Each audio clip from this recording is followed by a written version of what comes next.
Hello everyone, welcome to My Little Pony second generation episode 8. This is Waterfall. She's a unicorn and her cutie mark, well, her colors are actually like a teal color, sort of, her hair, and her body's lime green.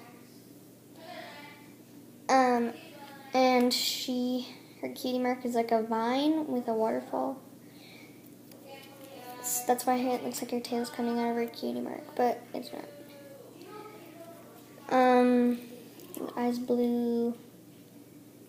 Yeah, this is waterfall, I guess. So yeah, that's My Little Pony second generation episode 8, and goodbye.